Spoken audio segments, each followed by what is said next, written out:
достаточно. Да. Мы сказали, если будут еще вопросы, пожалуйста, звоните, и я вам детальнее расскажу, если вас что-то интересует. Дорогие друзья, если вы вдруг что-то не расслышали или не записали, или не успели записать, не переживайте, эта программа будет повторяться в течение еще нескольких дней перед встречей, которая состоится 15 октября в среду. Большое спасибо, Ирина. И вам спасибо.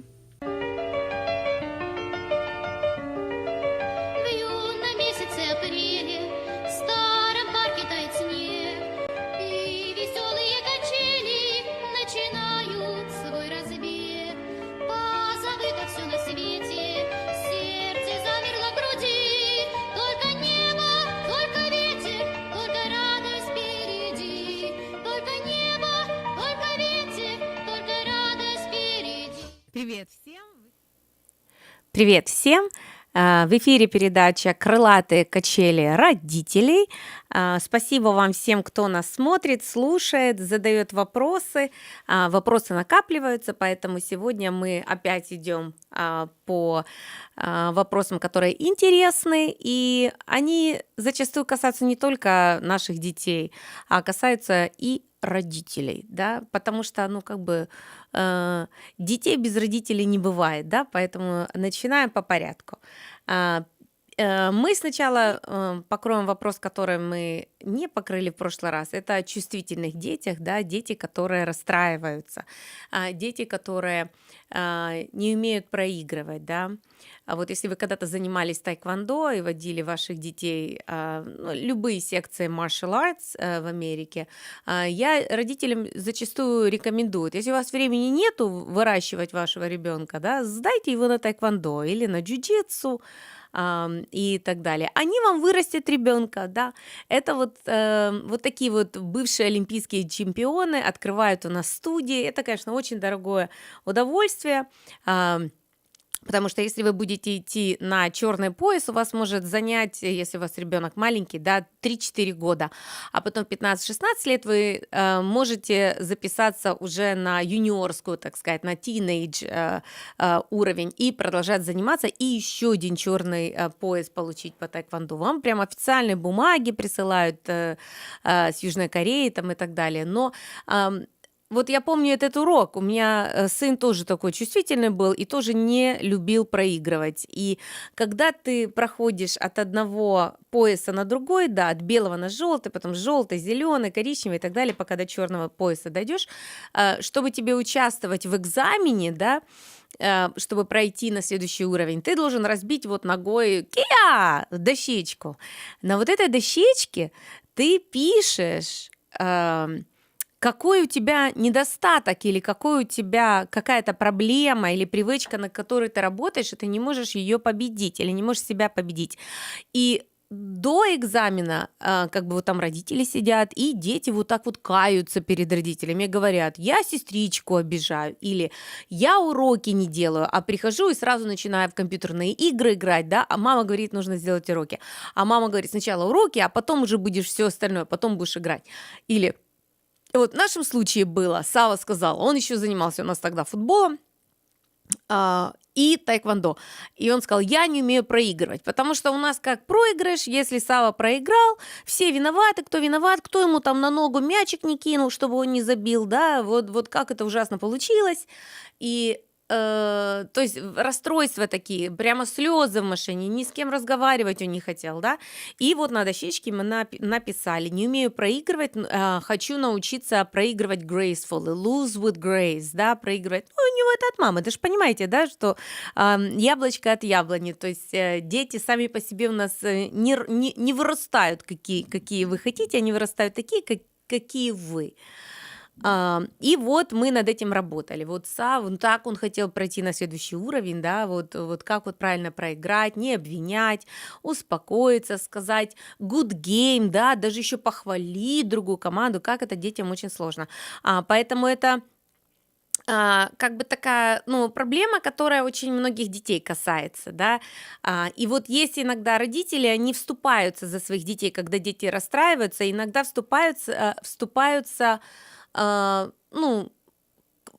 так сказать, в крайности впадают, да, то есть, например, дети играют в школе в какую-то игру, и один ребенок проиграл, другой выиграл, да, и родители начинают, ребенок расплакался, родители звонят в школу, а что там ее там обижают, ее не обижают, она просто проиграла, а вторая девочка выиграла и говорит, ха-ха-ха-ха-ха, я выиграла, а ты проиграла, я первая, а ты вторая, да, мама начинает звонить той маме и говорит, вы можете сказать, ну, своему ребенку, чтобы он меня не обижал, да, ну тот же ребенок не обижал, да, это была игра, то есть, и я помню этот случай, я с детьми, ну, так сказать, когда у нас в четверг проходит ассамблея, то есть мы все сидим там, да, вот старшие детки, middle school, и я им вот этот случай рассказываю и говорю, дети, а что она должна, вот девочка, которая выиграла, как она должна была отреагировать? Не улыбаться, не смеяться, да?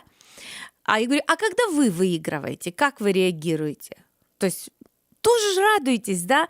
А они говорят, а я хочу, чтобы она не радовалась, да, когда она выиграла. Ну, такого не бывает, да, человек выигрывает, радуется. У меня лучшая подруга, да, мы когда в настольные игры играем, она когда выигрывает, она прям пальцем на меня показывает, ага, какая лузер, как проиграла, как не заметила мой такой красивый ход там и так далее, да, и все должно покрываться, ну, каким-то смехом, любовью и так далее.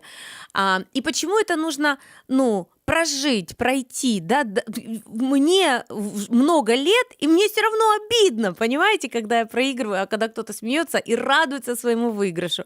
Хотя я знаю, если я бы выиграла, я бы точно так же бы радовалась, да, почему нужно это как бы, ну, пройти и не заострять на это внимание? Потому что эти чувства естественные, эти чувства нормальные, поэтому я, когда дети вот так один выигрывает, другой проигрывает, я им задаю следующий вопрос. А завтра что ты хочешь? Будешь играть? Играть хочешь? Хочу. Значит, кто-то выиграет, а кто-то проиграет. Поэтому проигрывать нужно научиться with grace, gracefully, да? Если хочешь продолжать играть. Но если ты настолько, у тебя зашкаливают чувства, да, вот настолько ты sensitive, настолько ты обидчивый человек, обидчивый ребенок, тогда не играй. То есть ты знаешь, я иногда тоже, мы играем в одну игру в слова, да, ребусы решаем, да, и если я вижу, что я сильно расстраиваюсь, потому что вот 3 ребуса уже прорешала и 3 ребуса проиграла, и расстраиваюсь, а подруга мне говорит, ну ничего, давай, мы же 4-й, 5-й выиграешь. Я говорю, на сегодня мне хватит, я уже чувствую, что я расстраиваюсь, а завтра я буду продолжать играть, потому что я знаю, что, ну вот так оно, один выигрывает, другой проигрывает. И если оценка другого человека или оценка мамы или оценка учителя настолько вам важна, да, ребенку или вам, или оценка вашего друга настолько вам важна, то есть если скажет, что я победил, значит, я буду продолжать это делать. А если я не приду первый к финишу, да, я не буду это делать. Ну так вы тогда ничем не будете заниматься то, что вы любите. Unless you win, да, если вы только вот самый первый будете и так далее, да, вот вы на лыжи становитесь, а у вас не совсем хорошо получается, и кто-то говорит, смотри, какой слабак, ой, как ты криво, ой, как ты листья, вот это вот, да, там надо же там правильно ездить на лыжах, да, а вы, например, неправильно, вы самоучка, а вам нравится ездить на лыжах, но вам сказали, что вы и не первый, и медленный, и не совсем правильно еще это делаете, что вы будете делать? Тогда не останется у нас ничего, ну, любимого, да, что мы делаем, что игра на инструментах, или игра в настолке, или катание на лыжах, или там плавание в океане, то есть как-то, наверное, я призываю родителей учить своих детей пропускать иногда мимо ушей, потому что они тогда бросят все, чем они занимаются, они будут заниматься только тем, где они звезды, где они вот на первом месте, там вот они самые лучшие. А если вы не самые лучшие, так что тогда? Не петь в хоре, не играть на скрипке, да? Вы слышали, как дети, извините, как дети иногда играют в скрипке, что аж плакать хочется, да? Ну, представьте, вот родители слушают, и вы там... И родители принимают решение. Ну, если это не самый лучший, но если у тебя не абсолютно слух, ну, значит, мы отсюда уходим. Кстати, я записывалась когда в музыкальную школу, мама меня привела, меня там прослушивали и так далее, а я очень хорошо пою, у меня очень хороший слух. Меня тут в Портландскую симфонию, как говорится, брали петь в хоре вторым сопрано. То есть я, ну... Замечательно, да. И я хотела играть на скрипке, и все равно мне в Украине сказали, что у меня слух недостаточно утонченный, поэтому, ну, пианино, окей. Вот мама моя бы расстроилась бы и ушла, да. Нет, она сказала, какой у нас следующий экзамен, на какие инструменты можно Аню записать. Мы туда ее и запишем, потому что, кстати, это тоже у нас один был вопрос. Вот как родители узнают, что у ребенка есть в чем-то талант? Если у вас хорошие учителя, они вам об этом скажут. И я, когда маме говорю, а вот что ты меня сюда сдала, вот это, вот, и я занималась и танцами, и музыкой, и пением, и хором, пианино. Она говорит, а мне в садике сказали. Они вот смотрели на тебя, участвовала ты там в каких-то утренниках, говорит, я работаю в 3 смены на нефтезаводе, откуда я знаю, как ты там танцуешь, поешь, есть у тебя слух, нет, что тебе нравится, да, но вот у нее такое вот доверие было к педагогам, да, и я родителям рекомендую, если у вас ребенок учится в хорошей школе, и с ним проводит кто-то 8 часов в день, да, вы работаете 8 часов, а кто-то с вашим ребенком 8 часов проводит в день, они знают, как вы решаете, какой у вас уровень математики, они знают, поете ли вы песни, как вы рисуете. Иногда так интересно, в Инстаграме мы выставляем, что наши дети делают там, то на истории, то у них там арт, они рисуют там кисточками, и некоторые родители могут написать и откомментировать, а я не знала, что мне дочка рисовать умеет. Ну вот для этого мы вам даны, мы вам служим, спросите у нас, и мы вам скажем, чем увлекается ваш ребенок, да. Значит, и детям я говорю, чувствительным детям, что it's okay to be sensitive, да, я им говорю, скажите это вслух. И дети, которые чувствительные, они прям так, радуются тому, что они не одни. Я даже прошу их поднять руки, кто считает, что вот он очень sensitive. И даже вот родители у вас такие, более как бревна, да, такие сильные, деревянные, а вы вот такая плакса, там расстраиваетесь, в комнату убегаете. И они, когда руки поднимают, они видят, что из 100 их таких 50. Вы не одна такая, вы не один такой, и это нормально, быть таким чувствительным. А я потом им говорю, а теперь поднимите руки, когда вы думаете, что вы немножко черственький такой, да, кирпичик такой, да. А они тоже с радостью поднимают, а другие 50 человек поднимают руки, что вот они такие черствые, оказывается, дети, да. И я им говорю, это как быть кактус и папоротник, да, fern, cactus and fern.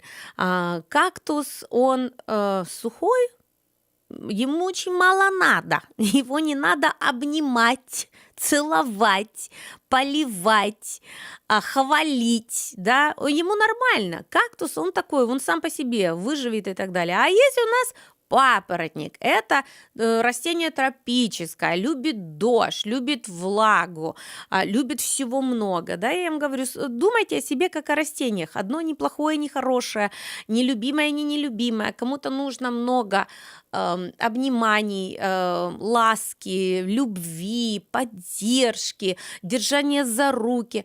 А другому человеку нужна, и я помню, ребенок 7 класса, space, а другому нужен space. Я говорю, вот, уже даже дети, они понимают, что мама может быть очень affectionate, да, очень может любить, обниматься, целоваться, да, а у нее вот такой вот родился ребенок, да, это не ваша вина, мы такими вот приходим в мир, а ребенок любит вот так вот, не трогайте меня, не обнимайте. У нас есть мамы, которые не любят обниматься, да, которые не любят ласкаться, которые вот так вот только вот по плечикам могут там ребенка похлопать и все.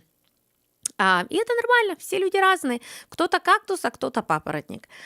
Так, про чувства поговорили. Следующее. Как разговаривать с детьми про деньги, да? Так интересно, когда работаешь в школе, как одни у детей там в телефонах забиты все кредитные родительские карточки, они покупают все, что они хотят, они на ланч заказывают DoorDash или Uber Eats, им привозят, а некоторые все время с лоточком, да, ну не потому, что у них денег нет, но у них такое вот понятие, что мы деньги на это тратить не будем, да. То есть первое, когда ребенок, я хочу это, хочу это, хочу это, говорить ли ребенку, у меня нет денег.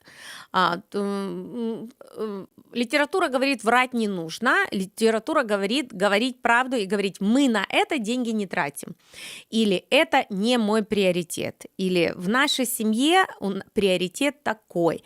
Потому что если мы говорим, у меня нет денег, да, ну вы иногда же, врете, потому что ребенок видит, что вы на что-то другое все-таки деньги тратите. Это раз. Во-вторых, самой маме с папой нужно определиться, какой у вас money narrative в семье. Какой у вас money narrative зависит от того, какие money narratives, то есть денежную историю, вы привнесли в вашу семью, вот ваша original family, да, ваша вот семья, мама, папа, и у вас дети родились, да, со своих других семей. То есть не говоря об этом, у вас общей истории, которая понятна детям, не возникнет. Ее нужно построить, обговорить и согласиться, почти как договор такой устный подписать, что в нашей семье мы вот так относимся к деньгам. Мы на это тратим, на это не тратим, это для нас важно, это для нас не важно и так далее. И в каждой семье она будет разная. То есть у меня есть примеры, когда дети 11-12 класс, они не знают, чем им заниматься, да, и вот этот вот money narrative, то есть как их семья растила до 18 лет, во что они верили, что важно, что не важно, например, много денег или мало денег в нашей семье, деньги значат много или не значат, деньги нужно копить или не нужно копить. Кредитный счет, credit score важен или не важен, кредитные карточки это окей или это не окей? Занимать это хорошо или это очень нехорошо, да? То есть иногда родители не проговаривают это с детьми, но дети принимают решения согласно семейной вот этой денежной истории. То есть у меня были такие дети, которые были круглые отличники, у них мозгов было, они были умнее меня раз в 10, чем когда мне было 18 лет. Я, естественно, на них смотрю и думаю, это Princeton University student, да, этот может туда пойти, этот там может быть рак может лечить, этот врачом может стать, этот адвокатом может стать. То есть такие вот мозги были у детей. И я потом смотрю, а ребенок пошел и стал плиточником. И кладет плитку. И вот он мне говорит, зато это sure thing. Потому что это гарантированный заработок, да. Так, мисс Хена, так я ж $30 в час буду сразу зарабатывать на старт, да. То есть я уже слышу, что он словами родителей, или мамы, или папы это выговаривает. То есть нет, делай все, что ты хочешь, рискуй, поступай. Все получится. Если нужно, займем деньги на учебу. Учи, чем хочешь заниматься. Да, он не проговаривает это, он проговаривает такие слова. Зато там страховка, я сразу 30 на старт буду зарабатывать. Зато мне там union, да, то есть я вижу, что у ребенка своего, он еще маленький, 18 лет, у него не может быть своего money narrative, у него не может быть своей денежной истории, он проговаривает то, во что верили родители. А вот родители как бы верят согласно тому, как они росли, да, то есть если там в семье не было денег, было такое scarcity mindset, мы называем, да, недостаточность, боязнь остаться, как говорится, в носках завтра, складывать куда-то, беречь, бояться завтрашнего дня, да, как хотите вы это можете скрывать, это все равно откладывается какими-то фразами, то, как, когда вы путешествуете, вы видите, как родители тратят ваши деньги, да, вот заказали велосипеды, мы взяли велосипеды в аренду на целый день, да, и дети ездят с 8 до 5, они, дети, вам в час дня говорят, мама, мы уже устали, мы уже не хотим, нет уж, до синяков будем ездить, потому что мы заплатили с 8 до 5, да, то есть за 18 лет, поверьте, вашим детям отложится то, как вы относились к деньгам, и, скорее всего, они будут так к деньгам и относиться.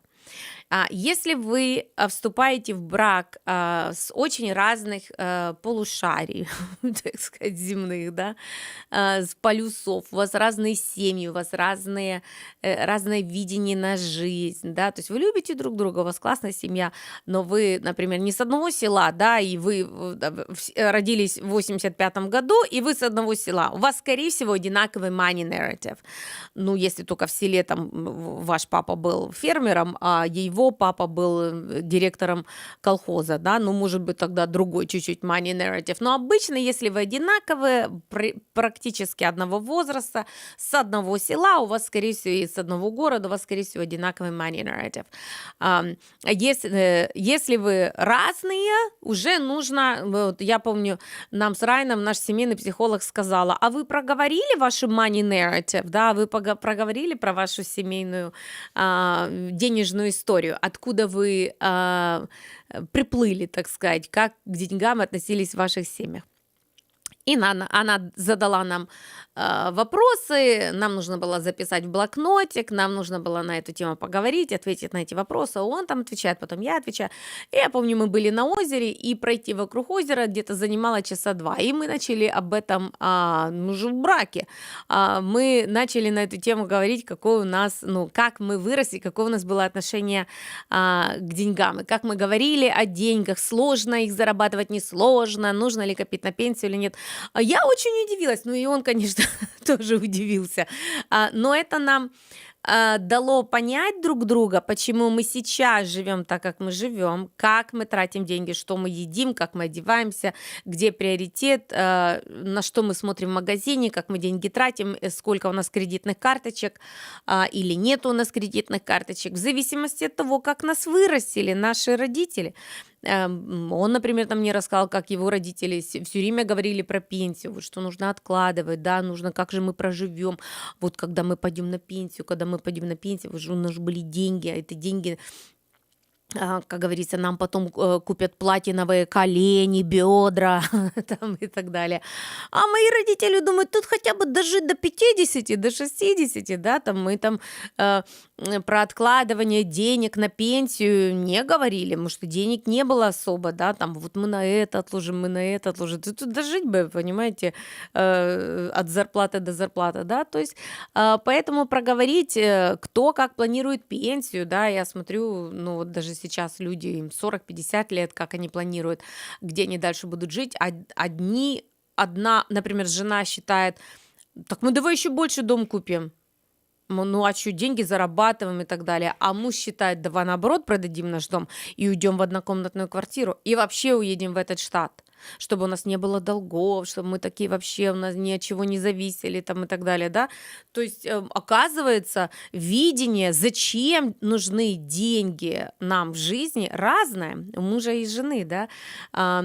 И на детей потом смотрим, как дети растут, да, и ну, это очень интересная такая философская тема, да, зачем нам нужны деньги, важны они или не важны, и вообще, что они нам могут дать, да, вот как интересно, люди есть богатые, да, они могут, не в деньгах счастье, да, они могут найти любовь, или не могут найти вот когда один человек с восторгом, да, относится к другому человеку, вот такое вот, ну, вот восхищение, невозможно это купить, да, нужно вот каким-то образом стать таким человеком, или вот сколько денег не имей, проблемы и уровень счастья как-то у людей одинаковый, да, то есть до определенного уровня мучаются люди, да, если не хватает, например, денег на няню, и ты не высыпаешься, ты реально несчастен, да, вот говорят, счастье не в деньгах, счастье в деньгах, если у тебя есть деньги на хорошую еду, на сон, а как деньги покупают сон? Няни, а ты спишь, деньги покупают образование, а потом образование оплачивает твой дом и машину, да, то есть чуть-чуть, конечно, да, деньги влияют на наш уровень счастья, как мы в этой жизни живем.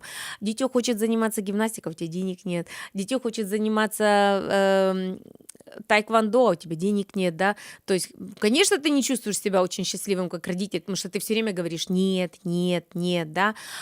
Но есть определенный cap, да, но есть определенный потолок. Вот говорят, после 125 тысяч зарплаты уже не имеет значения. Ну, ты можешь зарабатывать 125 тысяч, а кто-то 125 миллионов. Одинаково будете себя чувствовать, да? Ты разбил машину, сильно плачешь, Хонду свою Civic разбил, а тот разбил свою Мацерати. Точно так же плачет, да? Может, даже еще и горче плачет, потому что там 500 000 машина стоит, да? То есть вот есть до определенного уровня нужно как бы дойти, чтобы понять, что деньги платят за уборку, деньги платят за сон, деньги платят за няню, деньги платят за водителя, который возит на гимнастику, деньги платят за гимнастику, деньги платят за массаж, деньги платят за хорошую еду, красиво выглядеть, худым быть, это очень дорого в Америке, да, то есть деньги за это платят. То есть на такие темы нужно разговаривать с детьми, да, зачем нужны деньги? Деньги — это commodity, да, то есть на что их тратить, чтобы хорошо жить, да. И, есть люди тратят на какие-то такие, на нонсенс определенный, да, который не добавляет абсолютно ни одной капли счастья в их жизнь, да, или уверенность в завтрашнем дне, или здоровье, или так далее, да, ничего, да, на какую-то такую чушь иногда тратить деньги. Но это их нарратив. Это такой семейный нарратив, да. И вот разрешить детям задавать вам откровенные вопросы. А как мы относимся к деньгам? Что важно? На кого учиться? А почему? На что тратить деньги? А кредитные карточки? А долги? А путешествия? А еда? Вот что важно, да? И так далее. Следующее. Дети и сон, и подростки и сон. Две разные категории. Подросткам нужен сон, потому что формируется мозг, да, и идет, так сказать, смешение гормонов, выделение гормонов, недостача гормонов, то есть вот эти вот гормональные процессы. И человек должен вырасти здоровым, да, поэтому, конечно, если ваш ребенок уснул, мы когда-то на эту тему говорили, допустим, в 10, в 11, да, то есть не в 3 часа утра, да, и потом завтра суббота, и он у вас спит, вот естественным образом спит, не сидел на телефоне, а вот просто организм требует, да, тело берет свое в субботу. Если вас немножко это, как говорится, драконит, потому что вы уже в 8 утра окна моете, да, и вы начинаете специально стучать, будить детей, не нужно этого делать, то есть его организм, особенно если это подросток, если вас это не парит, пусть он спит. Если, конечно, они очень поздно ложатся спать, там до 3 утра сидят на компьютере, это другие проблемы. И есть подростки, они же, причинно-следственные связи не особо наблюдают, да, и им, когда говоришь, нужно высыпаться, у тебя должно быть хотя бы столько часов в день, сколько ты должен поспать, чтобы твой мозг успокоился, очистился, да, наш мозг плавает в солевой ванне, да, и весь этот наш пазл, все наши мозговые эти разлады, да, они как коробочку складываются, да, то есть мы знаем, как человек себя ведет, когда он 2-3 дня не спит, или когда у него джетлаг, или когда у вас маленькие дети, да, человек сходит с ума, человеку нужно спать. Дети иногда нам говорят, так а я на выходных высплюсь. У меня потом суббота, воскресенье, я буду 2 дня спать. Это ненормально. Помните, наши родители так жили, да? У меня папа в 60 там, с чем-то лет и умер. Да, 3 смены работает, а я потом 2 дня буду спать. Так это не имеет значения. Называется circadian rhythm, да? У человека есть схема, и она каждый раз одинаковая. За 24 часа солнце встало, глаза надо открыть, посмотреть на солнце, да, на свет, да, нужно открыть шторы, и потом, когда темно, человеку нужно ложиться спать, да, поэтому очень тяжело людям, которые живут в Аляске, в Питере, где белые ночи и так далее, да, там нужно помогать себе, потому что там человек сходит с ума. Мы не должны там жить, да, мы на Аляске жить не должны, точно так же, как человек не должен жить во Флориде, это мы так решили, да, а мы туда поедем и там построим там города, особняки и так далее, да, как говорится, мы видим, что, скорее всего, или через 30 там в этих больших отелях вода плавать будет, да, то есть как мы уже сейчас столицу Индонезии, Джакарту, перенесли в материк, потому что затоплено все, города затапливаются, да, эти ледовики тают и так далее, да, то есть есть такие определенные места, где люди жить не должны были, но так как мы стали такие mighty, да, такие могутни, мы здесь можем землю раздолбать, здесь особняк построить. Ну, не всегда это, как говорится, хорошо. То есть поэтому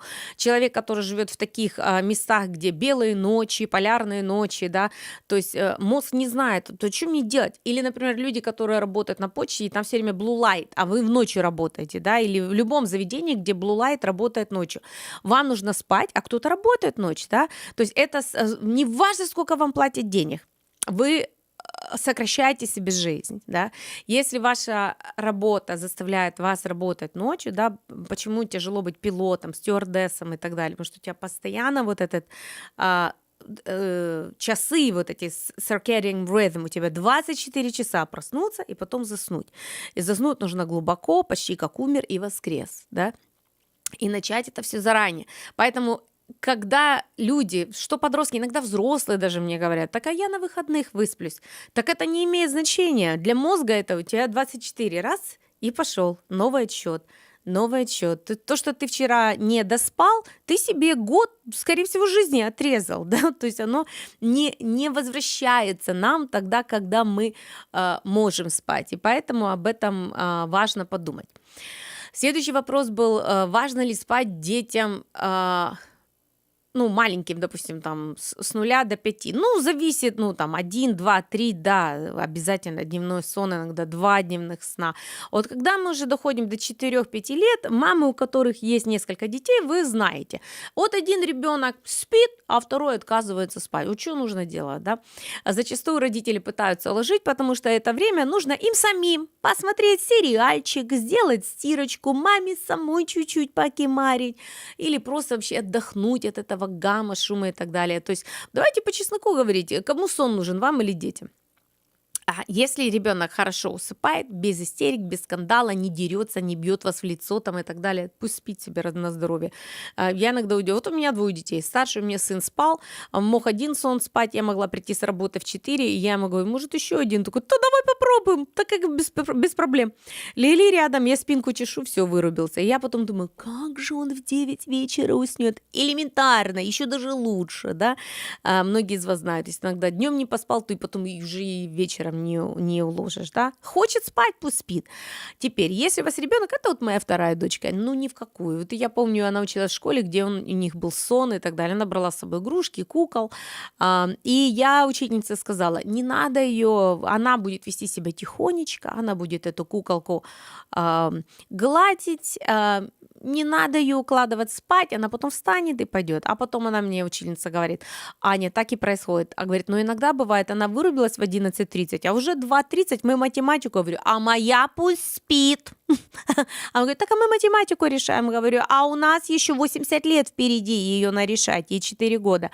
А моя пусть спит. Она говорит, ну что, вот так вот пусть лежит под одеялом со своей куклой. Говорю, да. Она говорит, ну вы же деньги платите. Я говорю, ничего страшного, пусть спит. Поэтому вот этот, как, так сказать, мандраж, такая истерика, ну, ему же надо спать. Ну, это вы так решили, что ему надо спать, да? Но если можете уложить, ну, вперед, а если, то есть укладывать нужно так. Давай полежим, давай спинку почешу. Получится, поспишь. Не получится, ну, пойдешь дальше своими делами. И можно сказать, у нас договор, время тихое, маме нужно поработать, маме нужно сериальчик посмотреть, а ты будешь тут это лего собирать там или там печеньки кушать, да, на кухне ты там не будешь шуметь, да, и посмотреть. Но когда ребенок с истерикой ассоциирует вот это вот ложение спать, да, и в саду, помните, в саду нас мучили в Советском Союзе, я никогда не спала в саду, никогда, ни одного раза, и вот это я просто, чтобы меня не наказывали, и не выводили никуда, и маме не жаль, лежу и смотрю в потолок, и считаю 1, 2, 3, 4, 5, 100, 120 и так далее, а вот рядом у меня эти напарники вырубались, да, ну, я думаю, как они могут, да, вот у меня совершенно другая была энергия, и я была, ну, хорошо всегда и там вела себя и спала, то есть я не буйным была, ну, ребенком, но и спать не хотела. И ребенок, когда протестует, Вот я увидела это во 2 классе когда-то, заменяла в государственной школе, когда девочка меня машинкой железно в лицо кинула, и она смотрит на меня, и она смотрит, что я сделаю. Ну, а ты ничего не сделаешь. В государственной школе ты ничего не можешь сделать. Ты можешь только на кнопочку нажать, и тогда придут такие 2 воспитателя с матами, они ее замотают в мат и отведут в комнату для больных деток, которые кидаются машинками в лицо. А на самом деле это было пропущено где-то ранее, то есть тебе уже 7 лет, то есть где-то в 5-4 года, когда на первый раз дома в кого-то запулила, надо было тогда сжать, да, за руки. То есть родители могут, в школе мы не можем вообще касаться ваших детей. Да, и она тогда поняла же, я запулила, мне ничего не сделали, а я еще накину, я еще накину. Ну, как бы вот этот вот протест. То есть, а против чего они протестуют? Ну, она кричала там, хочу маму, хочу маму, хочу к маме. То есть, да, она скучает по маме. Может быть, ей не нужно быть в государственной школе, может, ей надо быть дома с мамой, да. Ну, вот так. Значит, ну, нужно обращать внимание, то есть на протесты, на истерики, то есть это вот все. Если один раз начали истерить, вы укладываете. Для ребенка засыпать, когда он не хочет спать, это смерть.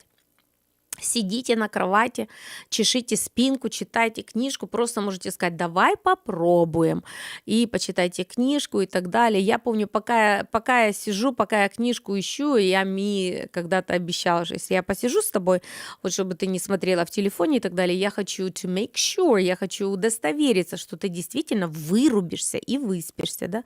Так это моя обязанность. Я села на кровати, сидела, и ручку чесала, и спинку чесала. Если я именно хочу удостовериться, что мои дети вырубились, и я забрала все electronics. Как бы вот так. Дети, которые дерутся, ну, siblings, братья и сестры, брат с сестрой, сестра с сестрой, в основном это происходит, если разница у детей меньше, чем 5 лет, меньше, чем 4 даже. У детей, у которых разница больше, это уже как мини-фэмили начинается, да, по доктору Лемону это новая мини-семья начинается, то есть соперничество и такой вот ревности, она уже как-то уходит на второй план. Это уже новая семья, уже родители не соединяют вас, да, то есть у меня с братом 6-7 почти лет разницы, у меня не было такого, вот он идет на вечеринку и сестру с собой бери. Нет, конечно, у нас разные жизни, разные планы, разные друзья, разные увлечения, и нас никто никогда не пытался соединять, да.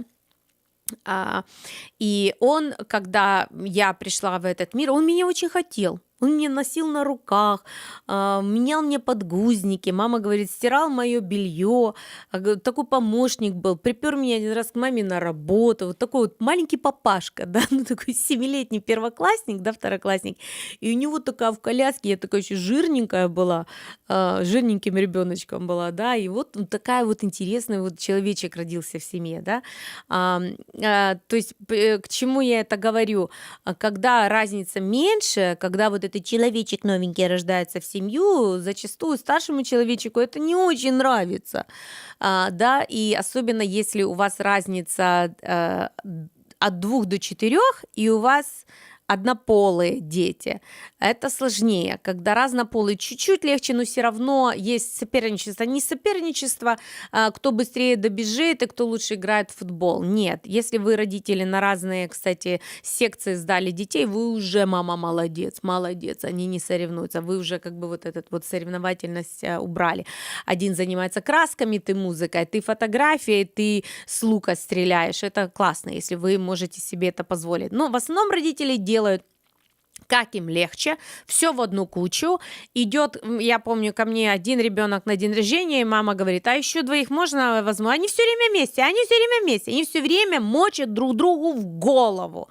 И мне хотелось сказать, это у Тимочки сегодня праздник, он идет к другу на день рождения. Не у Олега, не у Эдика, это у его друзья, да, но я иногда разрешала, она такая, ой, они так дружат, никуда они не дружат, их нужно разделять, и родители, когда не могут, естественно, не разделяют, а потом как бы жалуются, слушай, они меня в машине вообще вылупливают друг друга, там бьют друг друга в лицо, дома они ищут там, едой могут кидаться, странички вырывать там, то из книги, то и так далее, да. Совет номер 1. Разделять. Это разные люди, это разные миры. Если есть возможность разделять секции, друзья, комнаты, по максимуму и проводить один на одним время, да, опять же, мамы говорят, ну, я все время со своими провожу время, я такая вовлеченная мама, я все время, так ты все время их двоих и тащишь, и они все время за твое внимание соревнуются, понимаете, разделять, сложнее разделять, если вы живете, например,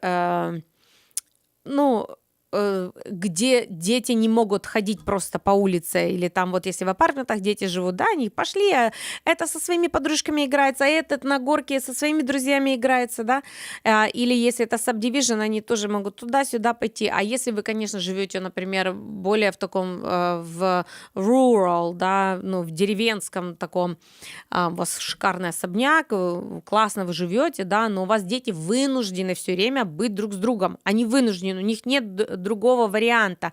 Им 10 лет. Они не могут сесть на машину и поехать в парк, играть со своими друзьями. Поэтому вы, конечно, напрягаетесь. А что ж делать, да? Я тут, как говорится, я на работе, они после школы, что они делают? Что они делают? Морду друг другу бьют. Вот так. Вот так вот растут сиблинги. Они их нужно разделять, чтобы они at some point в какой-то момент соскучились друг по другу и поняли, ой, это ж мы самые близкие друг у друга, да. То есть первый совет разделять, и второй совет, вот как вы говорите про ваших детей, так они про себя будут говорить. Вот если вы своего мальчика говорите, ой, все время все забывает, ой, какой же ты медленный, вот девочка ваша точно так же будет на его такими же словами, прям вот слово в слово будет так про него говорить. Если вы восторгаетесь своим ребенком, даже если он вас раздражает, как говорится, подыграйте. Если вы восторгаетесь, она иногда немножко в ступор входит. Зачем мама восторгается, если он, как говорится, после себя тарелку убрать не может, да? Но это вы подыгрываете, вы таким образом помогаете, да, и про девочку, и про мальчика, про любого брата, сестру, да, нужно так говорить. У меня вот недавно был случай, мама так говорила про мальчика, а я у него в классе в 10 классе заменяла, уже такой вундеркинд, такой вообще интересный, умный, все там сидит, пишет, запоминает, все у него там так это классно, а мама мне когда-то говорила, он у меня самый неудачливый, он у меня самый, вот ты понимаешь, я ему сказала, я его скоро уже из дома выгоню. Я удивилась, я пошла у учителей переспросила, это мы про вот этого, Майкла говорили, это вот этот, наш Майкл? Я говорю, я была, удивлена. Но вот так она его видит. Она его вот так видит. А так как в классе не знают, он имеет шанс вести себя так, как он хочет, таким, какой он есть на самом деле. С его талантом, с его дерзновением, с чувством юмора, такой вот умностью, хваткой, да, потому что его там в классе так никто не называл. То есть Новый год начался, мы не знаем, какой он, да, вообще такой мальчик замечательный. Я тут говорю, так ему светит, Гарвард. Она такая, в смысле? Я его чуть с дома не выгнала. Я говорю, вот так вот, да, вот мы по-разному видим детей. Так вот, у него еще есть там 2 братьев и сестер, они будут на него смотреть так и называть его так, как называет его мама. Поэтому и папа, естественно. Папа-то вообще у нас подарки бывают. Так, следующий вопрос. Зачем можно же просто вот жить и наблюдать, да, то есть зачем вот эти вот там книжки читать и так далее. То есть есть родители, они очень сильно переймаются, да, get overwhelmed. Дети рождаются в мир, 1, 2, 3, все по кусочку. Если у вас есть одна классная книга, да, я почему рекомендую там книги, подкасты и так далее, потому что это у нас есть, то есть делать вид, что у нас этого нету, да, и воспитывать детей trial and error, да, получилось, не получилось, на 3-м ребенке попрактикуемся, да, если уже у нас есть эти ресурсы, то эти ресурсы нужно использовать. Но другой вопрос в том, что, что если этих ресурсов слишком много, что же делать, да, книжка вот такая толстая, ребенок только родился. по кусочку. Вы первое читаете с 0 до 3 месяцев. Все, больше ничего другого не читайте. Когда у меня родители вообще просто как raging bulls, да, как быки начинают меня пытать, когда ребенок в 7 классе, что ж с него станет в 12, и сколько будет стоить образование, чтобы он стал педиатром, то мне хочется ему сказать, сегодня он в 7 классе, и в октябре мы сдаем математический государственный экзамен. Вот это все, о чем вам нужно думать. И потом, что у нас будет outdoor school, что мы в лес поедем, а здесь мы будем на каяках кататься, а здесь мы вот это будем делать, а в апреле мы это делаем, а потом мы сделаем Starbucks, здесь мы Лего будем собирать и так далее. Да? То есть вот есть родители, у них такие большие-большие глаза, да, ротик маленький, а вдохнуть хотят вот этот маленький ротик всю вселенную, весь мир, понимаешь, все понять и все заранее предугадать, да, это родители, которые заранее ищут, когда школу, да, ребенок в 5 классе, они такие, а сколько у вас AP классов? Не хотела сказать, AP классы у вас начнутся с 11 класса, вы до 6 класса доживите, до 7 класса доживите, а потом можете принимать решение. То есть, нет, ну, конечно, если вам нравится, ну, так, как говорится, заохочиватись, да, так, ну, все запланировать, то если вам это в кайф, то пожалуйста. Но мой совет маленькими шагами, сколько четвертей в этом году, что он должен понять в этом году, с кем играть, на каких морях плавать, да, на каком инструменте поиграть, да, а какие он возьмет классы, а зачем вам это знать? Вот у меня такой вот вопрос, зачем вам знать, сколько ваш ребенок сможет взять AP, это Advanced Placement, то есть уровня университета класса в 11-12 классе. О чем вы на самом деле переживаете? По чесноку, давайте по чесноку. Не потому, что вы хотите, чтобы ваш ребенок был самым умным и был в AP-классах, а другие дети в обычных. Да, у нас есть обычная история, и у нас есть AP, там, US History. Потому что вы хотите уже деньги экономить. Потому что вы хотите, чтобы он как можно больше взял вот этих колледж-классов, чтобы что? Чтобы дешевле было образование. А где он хочет учиться? Мы еще не знаем. А чему он хочет учиться? Я не знаю. Ну, самое главное, чтобы он закончил институт за 3 года, а не за 4. А зачем? Ну, чтобы он в 20 уже начал работать. А зачем? Ну, чтобы дом мог купить. А зачем? Ну, чтобы уже моргидж выплачивал. Ну, прекрасно. В 20 лет вместо 21 уже начинает выплачивать ваш ребенок моргидж. Да, то есть, ну, как бы если мы вот на жизнь смотрим, да, ну, зачем мы к чему-то стремимся? И зачастую это потому, что, ну, родители слушают других родителей, а мы уже там вот получил, уже он там закончит школу, и у него уже будет 1 степень, 8 степень. В чем? Я иногда задаю вопрос, в чем? А вот она вот будет, у нее уже будет associate degree. А что она будет делать? Ну, это мы еще, ну, не знаем, не решили. Ну, просто чтобы вот такая вот особенность. Мы деньги сэкономили на 4-летнем образовании. А вы идете в 4-летнее образование? Нет, мы не идем в 4-летнее. Ну, поздравляю, молодцы, вы уже можете с 18 лет платить моргидж, даже не с 20. Можно уже с 18 уже идти где-то быть dental assistant и начинать себе прекрасно выплачивать, входить в американское рабство и потихонечку выплачивать дом. Почему бы и нет, да? Поэтому нужно маленькими шажками, по кусочку. Вот мой ребеночек, ему 2-3 годика, да, а не в 11-12 классе. Ой, как образование подорожало. Да вы доживите до 12 класса, там посмотрим, за что вы будете учиться и как вы будете учиться и так далее. Иногда так родители так планируют образование, вот у нас денег не хватит, не хватит, а потом раз и турнули с работы в 12 классе, а ребенку раз и дали государственную стипендию, потому что у родителей маленький доход, понимаете? И я говорю, так это blessing in disguise, да, это, ну, вот так вот ему повезло, его взяли, зачислили на такую вот класснючую стипендию в университет, а вы на следующий год найдете работу, да. Вот так бывает. А бывает так вот родители один дом продали, поновее купили, тот перестроили, еще раз продали, заработали денег, а в этот год ребенок поступал в университет и подал на финансовую помощь. А мама указала, что они продали дом и заработали на нем 500 000. И университет сказал: а так ребенок тогда может платить 500 000 за учебу. Ну, вот такая вот ирония, понимаете, ирония судьбы.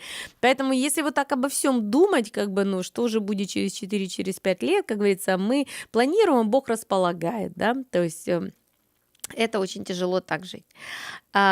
Теперь последний такой интересный вопрос о типах родительства, да, типах воспитания. Мы же об этом когда-то говорили. Вот helicopter parents, да, родители вертолета, которые отовсюду детей спасают. Free range parents — это те, которые разрешают своим детям, да, и мы говорим, что это хороший как бы принцип, да. Пойди в магазин, купи там 2 лимона, пойди сделай то, доедь на велосипеде в школу.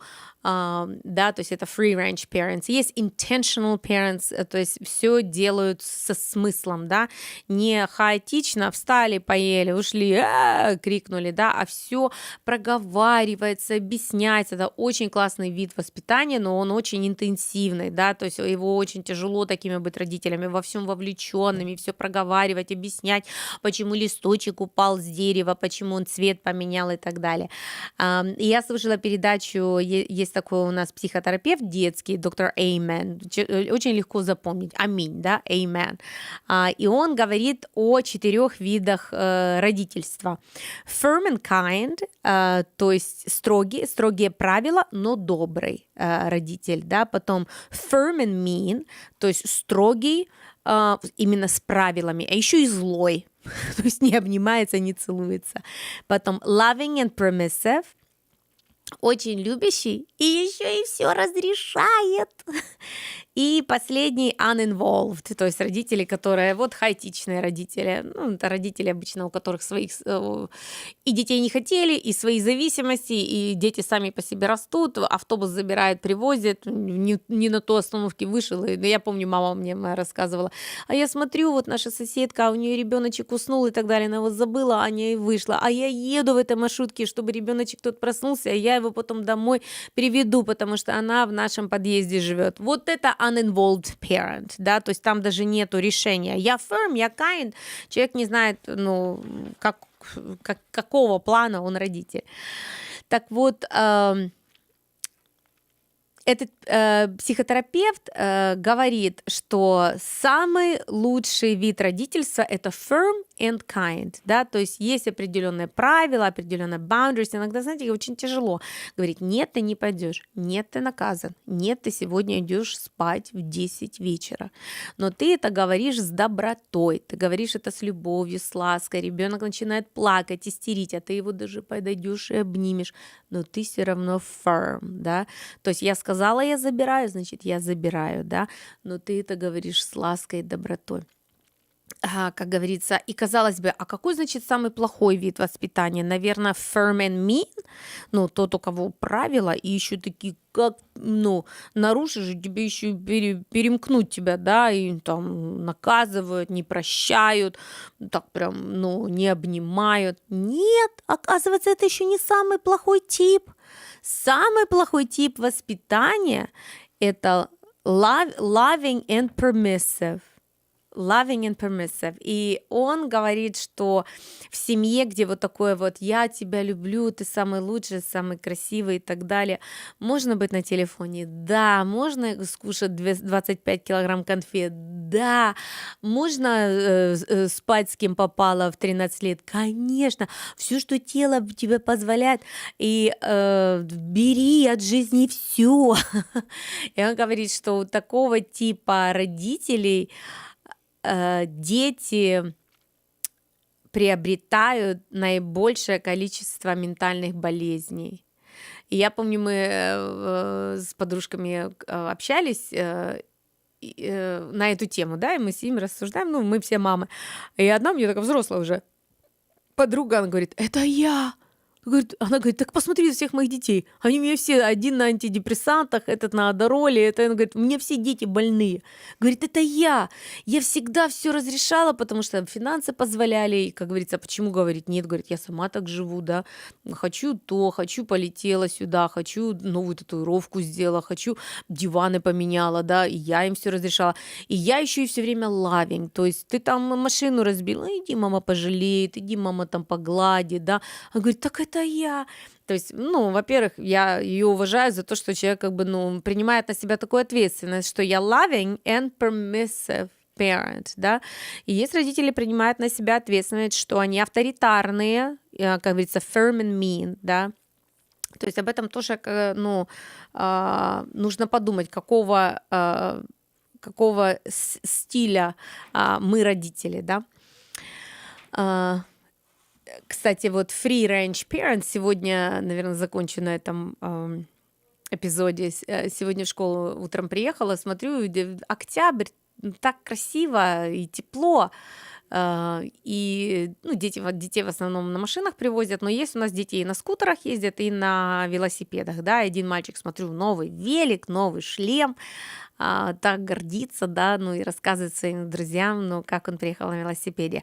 А мальчик так хорошенько живет от школы, да, а есть у меня дети, которые там вот 3-4 улицы, да, от школы. Я мальчику одному говорю, а что тебе мама не разрешила, а что ты на велосипеде не ездишь? Я со школы дом твой вижу. А он говорит, мама сказала, это страшно, это опасно, это страшно, это опасно. Я и говорю, а этот мальчик говорит, а мне сказали, шлем взял, велик взял вперед, поехал в школу, да. То есть вот два разных типа воспитания. А я этому Тиме говорю, Тим, а ты маме скажи, а я не буду, ну, сразу все, завтра я сажусь на велосипед и так далее, говорю, кусочками, помните, мы говорили, все нужно делать кусочками, маленькими шагами. Сказать, мам, давай я завтра доеду от дома до вот этого светофора, а ты понаблюдаешь. Получилось у меня или не получилось. Пусть она за тобой идет, пусть она за тобой на велике едет, или пусть она за тобой на машине едет. Или сделайте это тогда, когда школы нет. Сделайте это в внешкольный день. Вместе на велике, или ты иди себе там кофе в чашечке пей. И посмотри, понаблюдаем, может он доехать или нет. Я всем родителям так рекомендую, когда они боятся ребенка, например, отпустить в парк. Я говорю, так а вы потренируетесь? Вы потренируете, иди сзади и смотри. То есть у нас, чтобы дойти в парк, нужно еще перейти дорогу, да, посмотреть налево, посмотреть направо. Так иди потренируйся.